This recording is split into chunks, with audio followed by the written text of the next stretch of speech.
We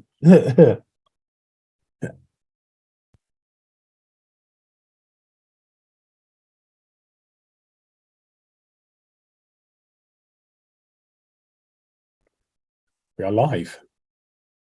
We are live indeed. If you're watching on the recording, this is the ad-lib bit where we technically haven't started, but for the recording, just getting to listen to us waffle a little bit. So welcome.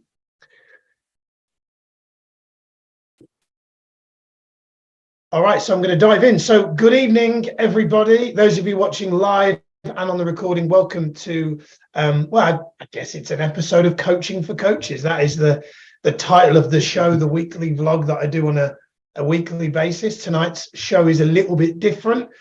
Tonight's show is really an interview with a good friend of mine called Andy Coley. I'll properly introduce in a second.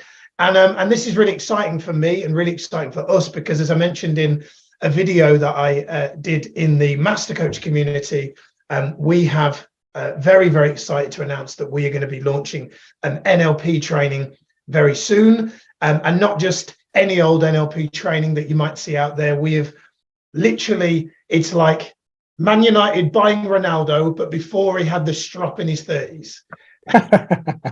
That is the best way of explaining it. The good bit of Ronaldo. Yeah, not that Ronaldo. The Ronaldo that joined Man United in his 20s, Mr. Andy Coley, who I welcome, and then I'll give a bio. Andy Coley, welcome to the show, brother. Hello, everybody. Good to see everyone, and great to be on here, and great to be joining you for this, Miles. Great to have you, man. Great to have you here. And there's a few people that are here watching live. But for the benefit of the recording and those that are watching after, we'll treat it like it's a recording, and then there's going to be room for Q&A after. So really excited to announce that, as I mentioned in our Master Coach community, that we're going to be launching an NLP training to our community, which I'm really excited about as a person that's an NLP master practitioner myself. I see a lot of people that are joining in and joining us. So I guess what I'd like to do first, Andy, for the benefit of those that are watching on the recording and also watching live, is I'd love for you to kind of tell me a little bit about, who you are. I know who you are. Like, for those of you that don't know, Andy is, in my opinion, literally in the top 5% of NLP, neuro-linguistic programming facilitators in the world. He's a TEDx speaker, internationally renowned speaker. He's trained thousands of people in NLP and so much more than that. Literally, that is why we hunted Andy down and nobody else to come in and deliver NLP on our behalf. But yeah, Andy, tell us, other than the kind of scripted bio, tell us a little bit more about like who you are, so that people that are watching can get to know you, brother. Yeah, great to be here. Yeah, so like I say, my name's Andy Coley. I am an NLP trainer. I'm also a dad with my 5-year-old coming in to say hello. Dad, Hello. Beatrice was running and then she tripped on over a step in the kitchen. Okay, can you go and get Mummy and Daisy to sort that out? Yeah. Mummy? Yeah, I'll be down there in a minute. Nice to see you. You close the door as well. And I'm working from home, and I'm a parent. Do you know what? What's really powerful about that? So, did you see, and those of you that are watching as well, did you see the British journalist at home during COVID trying to get that from the nanny? Yes. I thought, oh, if only you'd allowed them on the Zoom, you'd have won Dad of the Year. But because he was so like, get out of my Zoom, I was like, man, you would have got Dad of the Year on the BBC if only you'd have just embraced the kids. That's the world we're in now, right? Exactly, yeah. So I studied NLP about 11, 12 years ago. And I got really interested about the way that the mind works, how we are able to shift our perspectives. And one of the reasons that why I studied NLP is in my mid-30s, I went through what I like to call my epic life fail moment, when kind of everything in my life was going wrong. I had a marriage I'd been in for 11 years. I was very depressed. I was massively overweight and unfit and unhappy and unhealthy. And I talk about this a lot in my TEDx talk, but it got to the point where I was having to make a decision. Do I still want to be here or not? I felt like I'd failed in my life. I'd failed my marriage vows. I'd failed my family because I was going to be the only person in my entire family that's going to get divorced. And I'm a failure. I'm a failure. I'm a failure was kind of like my mantra that I was living my life through. And I had a friend of mine who was an NLP master practitioner, an NLP coach. And he started doing some work with me and really starting to help me get refocused in my mindset so that I was able to start making changes. In fact, I remember he lent me his Unleash the Power CDs, and I just had them on every trip into work and every trip back. It's like I could recite that CD or those CDs word for word by the time. And I got really fascinated about not just people like Tony Robbins, but about the whole field of human development. You know, how do we develop as people with our potential? Yeah. And for me, NLP was kind of like a tool set, a methodology, some principles to live your life through. And I got really fascinated about NLP and about how to do NLP with myself and with everybody else. And suddenly discovered I was already doing NLP, but I didn't know the structures and the kind of the frameworks around it.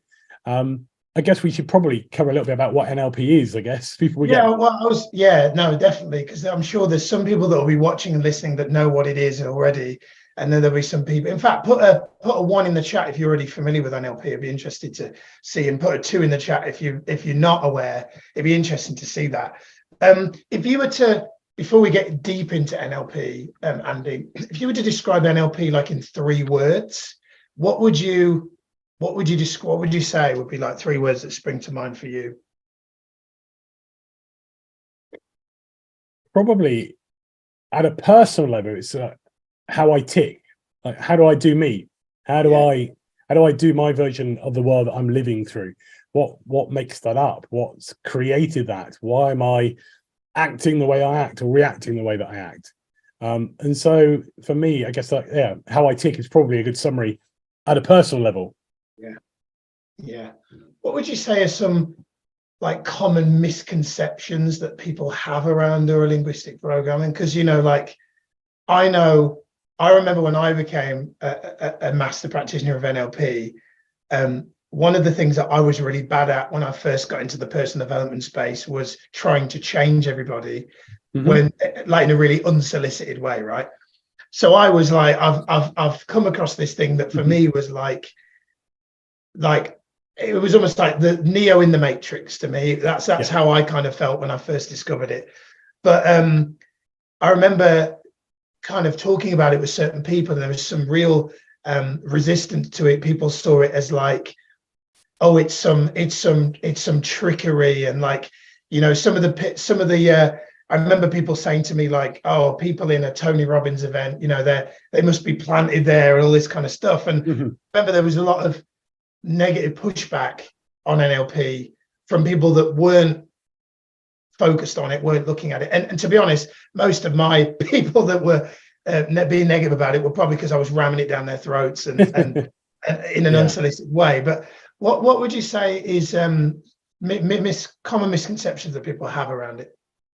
I think people see it as very limited. Oh, it's just about communication, or it's about that body language stuff, isn't it? Or the way that the eyes go when you talk. Or so I think people take a small snippet of the whole of the principles of NLP and think that's it. And often that might be because something's been labeled as NLP in a particular context. Some people think that it's manipulative, you know, getting people to think a certain way. But language is manipulative. If I've got an idea and I want you to think about it, I'm manipulating you to think about it. So in and of itself, language is manipulative. And like any tool is, Adele's put it very perfectly, any tool is very powerful if used correctly. It's not the tool, it's the use of the tool. It's the ego going with the tool rather than the tool itself. You could say the same thing about coaching. Coaching can be used massively to do X or Y or Z to a person. If that's your intention, that's what you'll use the tool for. So for me, NLP has had a bit of a bad reputation. Yes, there isn't a massive research backing on it, but to be fair, the creators of NLP were very much making it open source, getting it out there, just use this stuff. And now actually in the field of NLP, there's an awful lot more research starting to back it up, awful lot more neuroscience, awful lot more brain scans, an awful lot more being done to cover the topics that we know work in NLP, in the way that they work. We just weren't able to prove why they worked.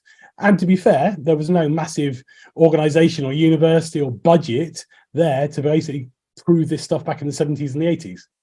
And also, the two co-creators of NLP themselves weren't, necessarily the best people making the news for the right reasons. It was all a little bit mad, all a little bit heady in the 70s and 80s when they were forming. And I guess that's another reason why NLP sometimes gets a bad rep. But there are many hundreds and thousands of practitioners out there doing amazing things with their NLP. And I'm always passionate about labeling everything I do as NLP, whether or not I'm going and working in a computer games company like Ubisoft. I've worked with hundreds of people in Ubisoft around setting better boundaries in the way they work and having resilience. That's all labeled as NLP. Whether or not I'm teaching it as a practitioner course or a piece of content or doing a talk, I'm very passionate about the field of NLP. And that's why, for me, doing good NLP, ethical NLP in the right way is really important. And that's why the bodies and the associations and the people I've trained with is really important to me, that ethos and that credibility is there to make sure that the NLP isn't filtered or diluted, that people are doing good quality work with each other in a way that's empowering both sets of people. Yeah, I kind of, one of the things I feel about NLP, or I have for a long time, is I kind of feel like it's like an instruction manual for the mind. Or let's say somebody joins a gym, there's an assumption that person, that they joined with a trainer, that person there'd be an expectation that they'd have a certain degree of understanding about the anatomy and the physiology to facilitate the change in them. And for me, NLP is just the mind equivalent of what a top level sports science, nutrition, physiology guru would do with a top athlete. Yep. For me, NLP is just the mind equivalent of what is mainstream accepted for the physical body. That's kind of my feeling about it. And the higher up through the levels you go, the more you then find out about what's happening. If you're a top level professional, trainer training with athletes at the very top level, you'll know everything's happening within that body, with the food that you put in, with the performance that you do. If maybe you're in a PT that's, level 3, let's say in a gym, in a public gym that's working with people, you might not know the nuances of exactly what's happening to the muscle fibers, and the quality of food and how that's affecting the physicality of a person. But you know that it works in principle. Yeah. So therefore you can still do it. It still works, but you might not know that level. Down to somebody on the end, down to the end who's just doing a yoga session or joining in something online, or hula hooping for fun. The bodies are still responding in the same way. Their minds are still responding in the same way, but they don't need to know how it works in order for it to work. Yeah. And I think the same thing's true about coaching. The more you get to know about coaching, sometimes you suddenly go, this stuff really works. And then I got fascinated about how's it working? Why is it working in that way? And for me, NLP gave me another instruction set to do that with. And then psychology and neuroscience, they give you even more. And this is the thing with being a learner, isn't it? You end up becoming a lifelong learner of how do we tick and what the principles are. And at the end of the day, everything is just a model, an opinion. We don't actually know how the mind even works. What is the mind? If we start getting really deep in those questions, we just have some ideas or some models or some principles that allow us to go, okay, this makes sense at a level of understanding that allows us to then think about how the mind could be working. And again, for me, NLP gives you lots of that stuff that works.